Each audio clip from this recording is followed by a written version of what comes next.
Hello everyone, welcome in my YouTube channel biology lovers 140। तो हमने बहुत सारे टॉपिक्स बहुत इजी वे में कंप्लीट कर लिए हैं। तो धीरे धीरे हम आगे बढ़ते जा रहे हैं और आज का हमारा नेक्स्ट टॉपिक है संलग्नता के ऊपर, जिसको इंग्लिश में बोलते हैं लिंकेज। तो संलग्नता क्या होता है, लिंकेज क्या होता है, हम इस टॉपिक में देखने वाले हैं। और ये थोड़ा समझने वाला टॉपिक है। बाकी अभी तक थोड़ा जो पढ़ रहे थे वो तो धीरे धीरे समझ में आ गया, थोड़ा इजी था। लेकिन आज का जो टॉपिक है वो थोड़ा सा समझने के बाद इजी हो जाएगा, लेकिन समझने से पहले थोड़ा देखने पे बहुत ज्यादा लेंदी लगेगा। तो इसको ध्यान से देखिएगा और समझने की कोशिश करिएगा, क्योंकि थोड़ा सा लेंदी है, सही बता रहा हूँ, क्योंकि टाइम लगता है ये। तो लिंकेज क्या होता है, संलग्नता क्या होता है, उसका हम डेफिनेशन सबसे पहले देख लेते हैं, ठीक है। तो उसका डेफिनेशन बोलता है कि एक ही गुणसूत्र क्रोमोसोम्स पर पाए जाने वाले जीन्स की वह प्रवृत्ति, एक ही गुणसूत्र क्रोमोसोम्स पर पाए जाने वाले जीन्स की वह प्रवृत्ति जिसके कारण वह क्या होता है, समूह में एक पीढ़ी से दूसरे पीढ़ी में जाना चाहते हैं अथवा साथ साथ रहना चाहते हैं, इस प्रवृत्ति। तो इस डेफिनेशन से ये समझ में आता है कि कोई, देखो हमारे बॉडी में सेल्स पाए जाते हैं, सेल्स के अंदर न्यूक्लियस पाए जाते हैं, न्यूक्लियस के अंदर क्या पाए जाते हैं, जीन्स पाए जाते हैं, मतलब क्रोमोसोम्स पाए जाते हैं, सॉरी। न्यूक्लियस के अंदर क्रोमोसोम्स पाए जाते हैं, अब क्रोमोसोम्स के अंदर जीन्स पाए जाते हैं जो कि किसी कैरेक्टर्स के लिए रिस्पॉन्सिबल होता है, किसी लक्षण के लिए रिस्पॉन्सिबल होता है। तो उसी को बोला जा रहा है कि जब से गुणसूत्र जब जाते हैं, जीन्स जब जाते हैं एक जनरेशन से दूसरी जनरेशन में, तो वो जो जीन्स है वो साथ साथ रह के जाना चाहते हैं, साथ साथ जाते हैं। तो उसी को क्या बोला जा रहा है, लिंकेज बोला जा रहा है, संलग्नता बोला जा रहा है। जैसे फॉर एग्जाम्पल हम किसी किसी को बोलते हैं कि तुम अपने दादा के जैसा थोड़ा सा दिखते हो, तुम्हारा ये नेचर उस पूर्वज, मतलब एक पेरेंट्स जो पूर्वज के समान जो लगता है, वो क्या है, वो उसके लक्षण दिखाई क्यों दे रहे हैं, क्योंकि उसका जो जीन्स है वो एक पीढ़ी से दूसरी पीढ़ी में पहुंचा हुआ है। तो उसके जो जीन्स है वो साथ साथ रह के पहुंचे हुए हैं, तो उसी को बोला जाता है संलग्नता। जो जीन्स जो है एक पीढ़ी से दूसरी पीढ़ी में साथ साथ जो चाहते हैं, उसको साथ साथ रहना चाहते हैं उनको। फॉर एग्जाम्पल, जैसे ये एक क्रोमोसोम्स है, ठीक है। तो क्रोमोसोम्स में ये जो जीन्स है, ए जीन्स, बी जीन्स, इसमें जैसे ये जो संलग्न जीन्स है, क्यों, क्योंकि ये पास पास है, जो साथ साथ होके जाना चाहते हैं, ठीक है। और क्रॉसिंग ओवर की प्रोसेस जो होती है, उसमें जीन्स के अलग होने की संभावना होती है, लेकिन जो साथ साथ होते हैं, पास पास होते हैं, काफी जिनकी बॉन्डिंग एकदम पास पास होती है, उनकी जो टूटने की, जो क्रॉसिंग ओवर में हटने की जो क्षमता है वो ना के बराबर होती है, वैसे में होता नहीं है। लेकिन इस तरह की जो जीन्स रहती हैं, जिसका ए जीन्स यहाँ, बी जीन्स यहाँ, सी जीन्स यहाँ, डी यहाँ, तो इनके जो टूटने की जो क्षमता है, क्रॉसिंग ओवर के टाइम अलग होने की जो क्षमता है, काफी इजी हो जाती है, ये अलग हो जाते हैं, जो कि संलग्न नहीं हो पाते हैं। तो इसको हम संलग्न जीन्स बोलते हैं, क्योंकि ये पास पास होते हैं, इनकी बॉन्डिंग भी काफी पास पास होती है और वो एक जनरेशन से दूसरी जनरेशन में काफी आसानी से चले जाते हैं। आई होप कि समझ आया होगा कि संलग्नता क्या होता है, संलग्न जीन्स क्या होते हैं। यही जो जीन्स होते हैं जो साथ साथ ट्रांसफर होते हैं, एक साथ एक साथ जो बहुत सारे जीन्स जो रहते हैं, बहुत सारे लक्षण के लिए जो रिस्पॉन्सिबल जीन्स जो होते हैं, वो एक साथ ही जाते जाते हैं, उसी को संलग्न जीन्स बोला जाता है और इस प्रोसेस को बोलते हैं संलग्नता।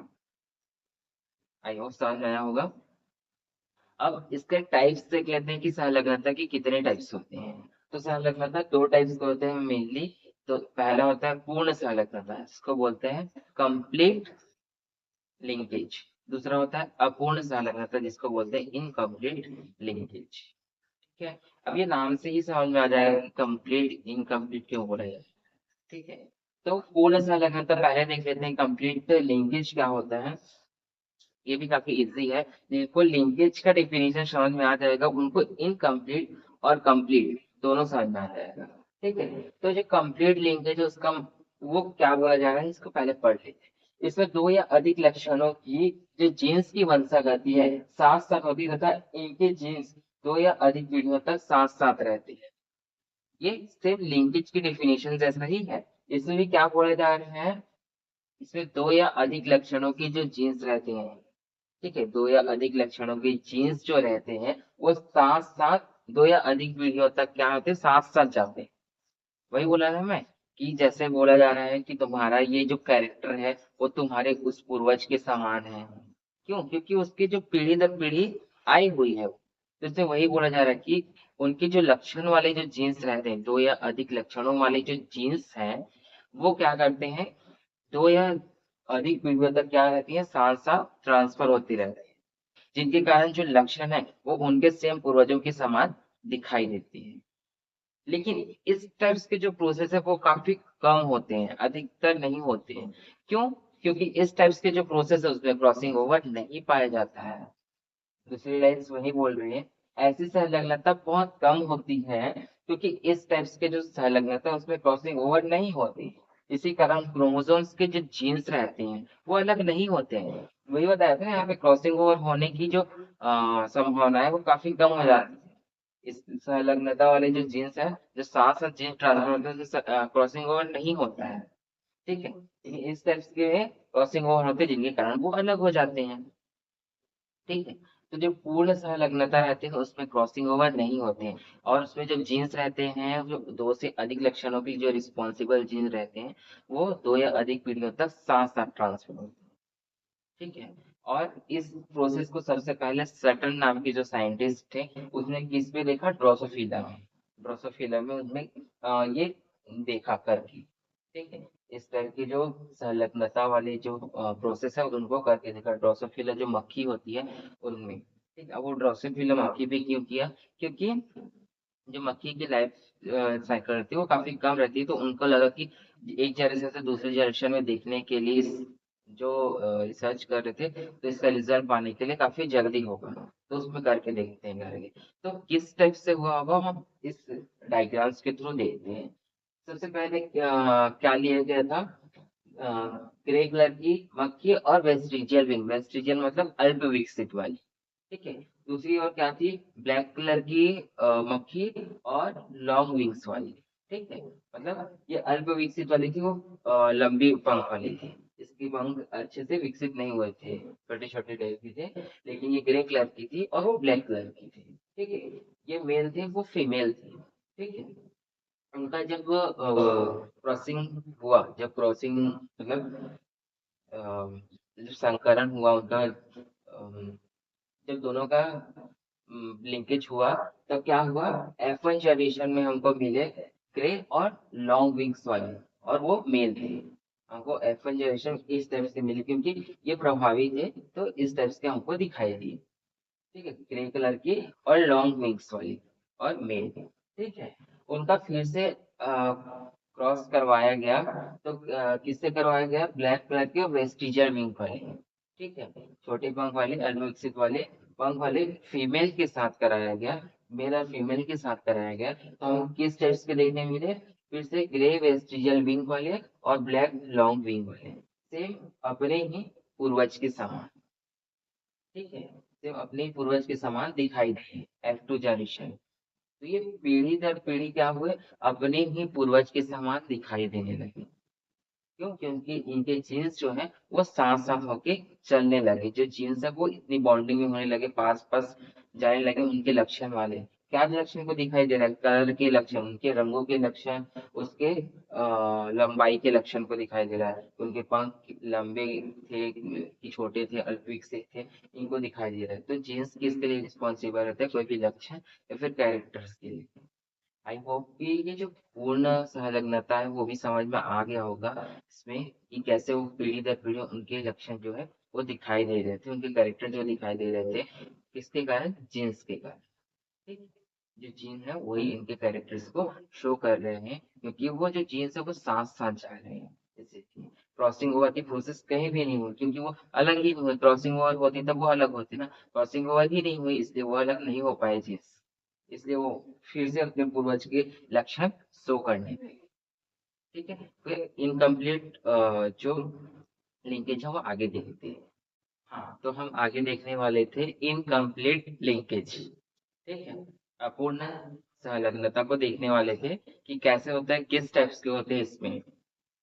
सबसे पहले उसका डेफिनेशन देख लेते हैं कि अपूर्ण संलग्नता में क्या होता है। ऐसी संलग्नता जिसमें संलग्न जीन्स के बीच क्रॉसिंग ओवर होने के कारण F2 जनरेशन में जो लिंकेज है वो कम अनुपात में ही सही पुनर्संयोजन प्रकार की संतानें प्राप्त होती है। इसमें भी जो संलग्नता है वो होती है बट बहुत कम होती है, एकदम कम हो जाती है। क्यों? क्योंकि इसमें बीच में क्रॉसिंग ओवर की प्रोसेस होती है जिसके कारण जो जीन्स पास पास में रहने चाहिए थे वो अलग हो जाते हैं। वो अलग हो जाते हैं जिसके कारण वो पीढ़ी दर पीढ़ी में जो है पूर्ण रूप से नहीं जा पाती। उनको जो लक्षण से कैरेक्टर्स हैं तो वो चिन्ह ही नहीं जा पा रहे हैं, तो वो कैरेक्टर वैसे ही सेम सेम नहीं जा पाते हैं पीढ़ी दर पीढ़ी, और जाते भी हैं तो बहुत ना के बराबर। ठीक है, तो मेन इसका ये है कि इसमें क्रॉसिंग ओवर हो जाता है जिसके कारण ये जो है जीन्स जो है वो पीढ़ी दर पीढ़ी नहीं जा पाती है, संलग्न नहीं हो पाती है। जिस संलग्न ही नहीं होंगी तो वो सांसद नहीं जा पाएंगे। ठीक है, तो इसमें जो संलग्न होने वाले जो जीन्स रहते हैं उनके बीच क्रॉसिंग ओवर हो जाती है, बस इतना ही है। ठीक है, इसमें हर एग्जांपल देख लेते हैं कि किसमें इस टाइप के होते हैं। जो मक्के के बीच में है, इसमें साइंटिस्ट ने रिसर्च करके देखे थे कि मक्के के बीच में अपूर्ण संलग्नता पाया जाता है। ठीक है, तो वो देख लेते हैं कि किस टाइप के होते हैं। तो सबसे पहले एक कलरफुल और राउंडिंग शेप का सीड लिया गया है, और दूसरा है कलरलेस और शग्ड मतलब सिकुड़ा हुआ टाइप का, सिकुड़ा हुआ बीज लिए हैं जिनके बीच क्रॉस होता है। तब F1 जनरेशन में इस प्रभावी लक्षण के कारण फर्स्ट जनरेशन में क्या दिखाई देता है, कलर्ड और फुल दिखाई देता है, मतलब कलरफुल भी होता है और वो फुला हुआ रहता है। और इसको मैं अच्छे से समझ सकूं करके, जो सी है उनमें अगर ऐसे लाइनिंग दिखाई दे रहा है वो कलरफुल का डिनोट है। ठीक है, मैं दो लाइन खींच दिया हूँ ताकि वो कलर हुआ हुआ लगे करके, और साइड में ऐसा भी मैंने बना दिया जो ऐसा लाइनिंग लाइनिंग दिख रहा है वो कलर्ड का है। ठीक है, वो कलरफुल है। ठीक है, तो ये कलरफुल का एग्जाम्पल के लिए आप समझेंगे करेक्ट। बाकी मैं सी सी लिखता तो उतना समझ में नहीं आता, इसलिए मैंने ऐसे लाइनिंग कर दिया। वो नहीं भी करोगे तो चलेगा, मैं समझाने के लिए किया हूँ। लाइनिंग करने का जरूरत नहीं, जो कोने कोने में लाइनिंग है उसको ना। तो फर्स्ट जनरेशन में हमको क्या मिला, कलरफुल और फुल मिला, मतलब फूला हुआ मिला और कलर्ड वाला मिला। ठीक है, ये डोमिनेंट थी इसका आंसर। फिर उनका जो और क्रॉस हुआ कलरलेस साउंड, मतलब जिनका कलर नहीं है, रंगहीन है और क्या बोलते हैं शंड मतलब सिकुड़ा हुआ है, उनके साथ जब फिर से क्रॉस किया जाता है तब हमें क्या मिलता है, इनके बीच क्रॉसिंग ओवर हो जाती है, मतलब ओवरलैपिंग टाइप का हो जाता है। ठीक है, ओवरलैपिंग टाइप का हो जाता है जिसके कारण क्या होता है, इनके कुछ लक्षण मिलने के लिए मिलते हैं। बोला था मैं पहले कि F2 जनरेशन में लिंग संलग्न होते हैं लेकिन उतने नहीं होते। जैसे इसके बीच क्रॉसिंग ओवर से हमें चार टाइप के मिलते हैं, ये तो दोनों टाइप के मिलते हैं इनके इनके जैसे ही, तो पूर्ण संलग्नता कहलाता है। बट इसमें चार टाइप्स के हमको देखने को मिलते हैं, जिसमें क्या क्या देखने को मिलता है, coloured full, coloured less shanked, coloured संक्ड और क्या है, कलर्ड इज फुल। तो मतलब ये अगर देखें कलर्ड फुल तो सेम किसके जैसे दिखाई दे रहा है, अपने पूर्वज वाले जैसे। दूसरा है कलरलेस सन, ये भी पूर्वज जैसे। बाकी दो जो है वो नए टाइप के दिख रहे हैं। मतलब इसमें पूरे के पूरे संलग्न जींस नहीं होते, कुछ दिखते हैं संलग्नता टाइप के। बाकी क्रॉसिंग ओवर के कारण क्या हो जाते हैं, नए टाइप के जो क्या बोलते हैं कैरेक्टर्स दिखने लग जाते हैं, हमको नए कैरेक्टर्स शो होते हैं।